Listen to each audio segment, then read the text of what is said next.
अभ्यास प्रश्न गणित कक्षा 11 सेट ए अपन हल कर रहे थे।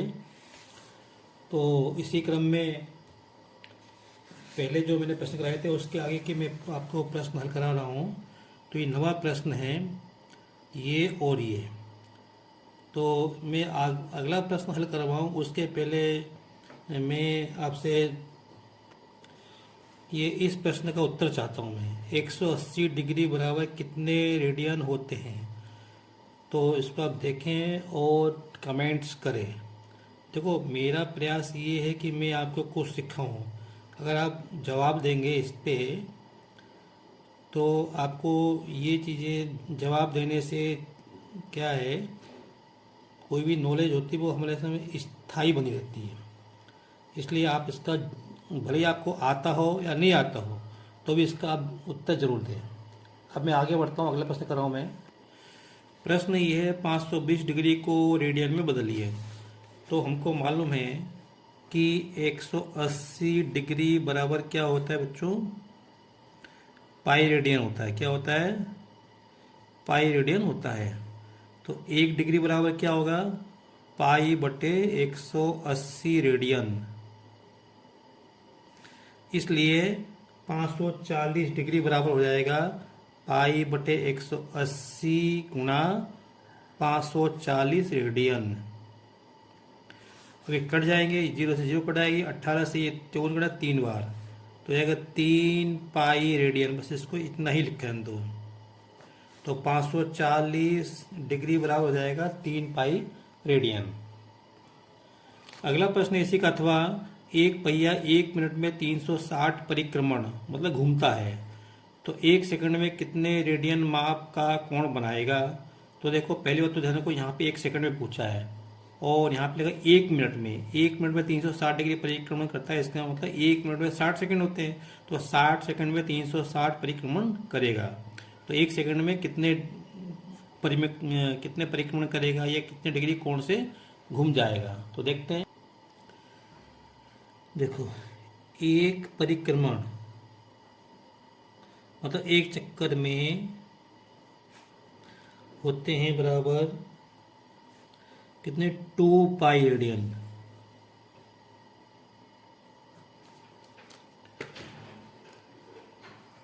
तो इसलिए 360 परिक्रमण बराबर हो गया 360 गुणा 2 पाई रेडियन। ठीक है बच्चों। अब देखो, 360 परिक्रमण करता ही है कितने समय में? 1 मिनट। 1 मिनट मतलब 360 सेकंड में, सॉरी 60 सेकंड में। 60 सेकंड में 360 परिक्रमण करने का मतलब 60 सेकंड में ये 360 गुणा 2 पाई रेडियन से घूम जाता है। तो 60 सेकंड में ये घूमता है 360 गुणा 2 पाई रेडियन से। इसलिए 1 सेकंड में, तो आपको मतलब 1 सेकंड की जब अपन वैल्यू निकालते हैं 1 सेकंड में, तो क्या हो जाएगा? भाग करते हैं 360 गुणा 2 पाई बटे 60। तो काट दो, बिंदी से बिंदी कट जाएगी, 6 से ये कट जाएंगे 6 बार, 6 36, और तो 6 दूनी 12 पाई। 12 पाई रेडियन ये आंसर है 1 सेकंड में। तो 1 सेकंड में 12 पाई रेडियन से ये घूम जाएगा। अगला प्रश्न है, ये जो अपने को सर्व समीका ये असमीका दी है, इसको हल करना है। हल करने का मतलब है कि हमको x का मान बताना है। तो देखो कैसे करेंगे। सबसे पहले हम ये 3 है इसको हटाएंगे। तो हटाने के लिए हम इसमें 1 2 3 हो जाके हम 3 जोड़ देंगे। तो -8x + 3 छोटा या बराबर 5x -3 + 3 छोटा या बराबर 7 + 3। ऐसा करने से क्या होगा? 3 से 3 कट जाएंगे, तो जाएगा 8x + 3 छोटा या बराबर, ये कट जाएंगे तो 5x हो जाएगा, छोटा या बराबर 7 और 3 10 10 हो जाएंगे। अब हमको x का मान निकालना है। क्या निकालना है हमको? x का मान निकालना है। तो ये 5 हटाने पड़ेंगे। हटाने के लिए हमको तीनों में हमको 5 का भाग देना पड़ेगा। यहाँ पे बच्चों थोड़ी गलती हो रही है, ये x नहीं है। तो -8 + 3 ये हो जाएगा आपका -5। तो -5 छोटा या बराबर 5x, छोटा या बराबर 10। तो हमको तो x का मान चाहिए, तो 5 हटाना पड़ेगा। हटाने के लिए हमको तीनों में गुण में भाग देना पड़ेगा, इधर इधर इधर। तो 5 का भाग देने पर -5/5, छोटा या बराबर 5x/5, छोटा या बराबर 10/5। तो क्या हो जाएगा, 5 से 5 कट जाएगा तो माइनस का 1 आएगा। ये 5 से 5 कट जाएंगे और 5 से 10 कट जाएंगे 2 बार। तो क्या मिलेगा, -1 छोटा या बराबर x और 1 छोटा या बराबर 2। तो ये हमारा उत्तर आ गया, x का ये मान रहेगा। ये हमारा हल है। अगला प्रश्न देखते हैं, 4x + 3 6x + 7 के हल को संख्या रेखा पे आलेखित करो। ये अथवा वाला प्रश्न है। तो हमको इसको लिखा है इसका हल को मतलब अपने को फिर वो याद कि अपने को x का मान निकालना है। तो पिछले प्रश्न में 3 साइड थी, इसमें केवल एक साइड ही है, एक साइड ही है। तो हम x का मान निकालने का प्रयास करेंगे। तो हम क्या करेंगे, हम x वाले पद एक तरफ ले आएंगे। तो ये 6x में इधर ले आऊँगा, इस 3 को उधर ले जाओ। तो जैसा जब आप ऐसा करेंगे तो क्या होगा, इनके चिन्ह बदल जाएंगे। तो ये हो जाएगा 4x - 6x।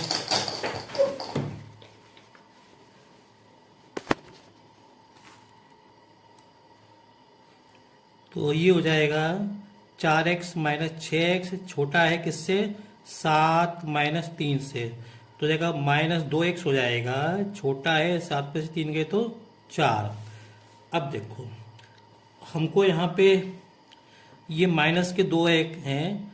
तो अगर अपने को चाहिए x, तो इसमें अपन क्या करेंगे, इसमें दोनों तरफ -1/2 से गुणा कर दो, -1/2 से।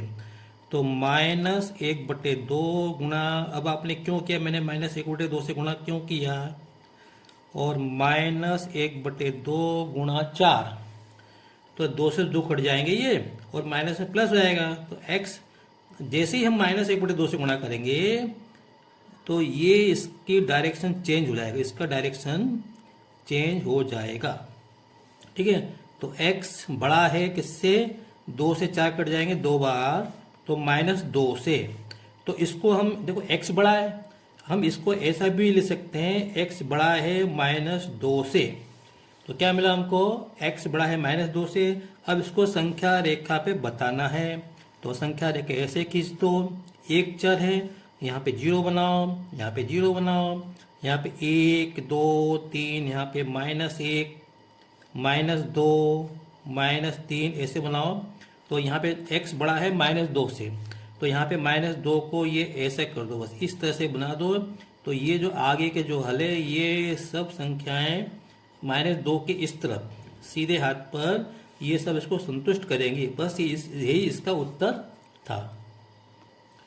अगला प्रश्न ये है, 11 प्रश्न है, 1/6 फैक्टोरियल प्लस 1/7 फैक्टोरियल बराबर x/10 फैक्टोरियल। तो x का मान को निकालना है। तो देखो कैसे करेंगे, ये लिख लिया मैंने, इसको मैंने ऐसे ही लिखा रहने दिया 1/6, और इसको हम ले सकते हैं फैक्टोरियल 7 को 7 × फैक्टोरियल 6 बराबर, इसको लिख सकते हैं x/10 गुणा 9 गुणा 8 गुणा 7 फैक्टोरियल 6। इस तरह से हम ले सकते हैं। अब देखो फैक्टोरियल 6 तीनों में आ रहा है, तो तीनों तरफ हमने तीनों में फैक्टोरियल 6 से गुणा करने पे क्या मिलेगा, इधर मिलेगा 1/1 प्लस 1/7 प्लस यहाँ मिलेगा x/10 गुणा 9 गुणा 8 गुणा 7। इसको हल करेंगे तो ये मिलेगा 8/7 बराबर x/10 गुणा 9 गुणा 8 गुणा 7। अब देखो ये 7 से 7 कट जाएंगे। ठीक है। अब क्या बचा, 8 बराबर x/10 9 गुणा 8, इनका गुणा कर लो। तो ये आएगा x बराबर 10 गुणा 9 गुणा 8 गुणा 8। तो ये जाएगा 8 × 64, 64 धाम 640 गुणा 9। तो ये हो जाएगा 9 चौक 36, पीछे 3 9 चौक 54 होती 57। तो 576 गुणा ये इसका यहाँ पे x का मान क्या आ जाएगा, ये आ जाएगा। अगला प्रश्न है इसी में अथवा वाला, एग्जामिनेशन शब्द के अक्षरों से बनने वाले क्रमचयों की संख्या ज्ञात करो। तो देखो मैंने ये समझाने के लिए थोड़ा दूर दूर लिख दिए हैं। तो इसमें 11 अक्षर हैं।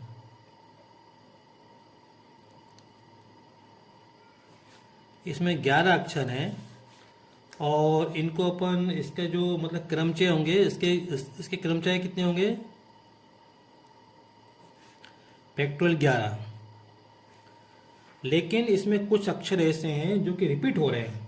जैसे अपन देखें यहाँ पे ए हो रहा है रिपीट, और एन हो रहा है, आई हो रहा है, और एन हो रहा है। ठीक है, बाकी बस एक्स तो एक ही बार है, एम भी नहीं है, आई भी। ठीक है, तो 3 अक्षर हैं। तो इसमें क्या लिखेंगे अपन? ये आई कितने बार है? ए कितने बार है? 2 बार। और आई कितने बार है? आई भी 2 बार है। और एन कितने बार है? ये भी 2 बार है। तो कुल मिला के अब जो क्रमचय बनेंगे, factorial 11 upon factorial 2, factorial 2, factorial 2 तो हो जाएंगे। बस इसको हल करना है अपने को। ठीक है, और जो भी कुछ आएगा ये उत्तर आएगा फाइनल। ये अगला प्रश्न है, एक गुणोत्तर श्रेणी में तीसरा पद 24 तथा 6वां पद 192 है, तो 10वां पद ज्ञात करो। तो इसमें क्या करेंगे अपन? ये गुणोत्तर श्रेणी दिए तो इसके अंदर अपन प्रथम पद ए मान लेंगे और सार्वंतर आर मान लेंगे। मतलब प्रथम पद ए सार्वनुपात आर, तब ए एन बराबर ए आर एन माइनस 1 होता है। तो यहाँ पे अपने को क्या दिया प्रश्न में? तीसरा पद मतलब A3, ये अपने को दिया है कितना? 24। और A6 दिया अपने को 192। तो हमें 10वां पद A10 निकालना है। तो हमको क्या करना है? A10 ये हमको ज्ञात करना है। ये हम तब ज्ञात कर पाएंगे जब हमको A और R मालूम हो। तो A और R इसकी सतह से हम निकाल। अब देखो A3 अपने को 24 दिया है, हम इसको इस तरह से भी लिख सकते हैं। A3 को AR वर्ग लिख सकते हैं बराबर 24। ऐसे ही A6 को हम AR5 लिख सकते हैं बराबर 192। अब क्या करो? इसमें इसका भाग दे दो। AR5 बटे AR वर्ग बराबर 192/24 भाग दे दो। अब देखो ये ऐसे ही कट जाएगा और यहाँ से ये R5 से R वर्ग कट जाएगा। तो यहाँ से मिलेगा हमको R³ बराबर। अब इसको देखो क्या ये हल हो सकता है क्या? तो 24 चौक 96 होते हैं, 24 अट्ठे 192, तो ये 8 आएंगे। 24 से 192 8 बार कट जाएंगे। अब देखो अगर अपना सवाल किया होगा, प्रश्न हल किया होगा पहले से, तो हमको सीधे मालूम है हमसे 24 से 192 8 बार कट जाएंगे। अब इसको हम r का मान निकालना, इस पे घात है तो इस 8 को लिखेंगे 2 पे घात 3, ऐसा हम लिख सकते हैं। तो अब देखो ये 8 पे घात 3 बराबर 2 पे घात 3, यहाँ पे बीच में क्या बराबर है और घातांक समान है। इसका मतलब ये है कि ये r बराबर आधार भी बराबर होंगे। तो कहने का मतलब r बराबर कितना हो गया? 2। अब हमको यहाँ पे a, ठीक है, अब हमको r मालूम पड़ गया तो हम a निकाल सकते हैं। ये r का मान यहाँ पे रख दो, इसके साथ रख दो। तो ये हो जाएगा a गुणा r का मान 2 का वर्ग बराबर 24। तो यहाँ से 2 का वर्ग 4, तो हो जाएगा a बराबर 24/4, तो 6 आ जाएगा। तो हमको a बराबर 6 मिल गया है और हमको क्या करना है? a10 निकालना है। तो ये a10 मैं इधर ही करता हूँ। तो a10 बराबर क्या हो जाएगा? AR9। ठीक है, AR9। तो a का मान कितना है? a का मान 6 है, r का मान 2 पे घात 9। इसको हल कर लो। 6 गुणा 2 पे घात 9 का मान देखो मेरे को 2 पे घात 5 32, 2 पे घात 6 64 और 2 पे घात 6 64, इतना याद है। और 8, ठीक है। तो गुणा कर देंगे इसका। तो 8 कैसे गुणा करना है? इससे आएगा जो भी कुछ आएगा ये A10 पद आएगा, याद कर लेना है। ये प्रश्न इसमें ये गुणित श्रेणी दी है, काम को 20वां पद और nवां पद निकालना है। तो जब ये हमको गुणित श्रेणी दी है, मतलब ये पद किसमें गुणित श्रेणी में, इसका मतलब ये हुआ कि a का मान 5/2 और r का मान कितना आएगा, r का मान आएगा 5/4 में भाग दिया किसका, 5/2 का। तो ये आएगा, तो 5 से 5 कट जाएगा, 2 से ये आएगा 2/4, तो यह आएगा 1/2। हमको a मालूम है और r मालूम है, r का मान कितना होगा 1/2, तो हमको इसमें 20वां पद निकालना है। तो a20 बराबर क्या होता है, a r/19। मानेंगे a का मान 5/2 और r का मान 1/2 पे घातांक 19। अब इसको आप चाहो तो इतना ही रहने दो, और आगे हल करना चाहो तो 5 और 2 का अंतर गुणा कर देंगे, तो आएगा 1/2 पे घातांक 20। बस इतना होगा ये। अब उसने पूछा है, क्या पूछा है इसमें, nवां पद निकालना है। तो प्रथम पद a, r 1/2, तो nवां पद क्या होगा, फिर वही मैं चलो a n बराबर क्या होता है, a into R S to power n-1। तो a का मान कितना है, वही 5/2 गुणा r का मान कितना है, 1/2 पे घातांक n-1, और इसको अपन हल करेंगे तो 2 अंदर जाएगा, तो 5 गुणा 1/2 पे घात ये इससे जुड़ जाएगा, तो जाएगा n-1 प्लस 1, तो n हो जाएगा। ठीक है बच्चों, बस अब वीडियो लंबा हो रहा है, आगे के प्रश्न में अगले वीडियो में आपको हल करवाऊंगा। अगर आपको मेरा वीडियो पसंद आया हो तो इसे लाइक, शेयर और सब्सक्राइब जरूर करें। Thank you.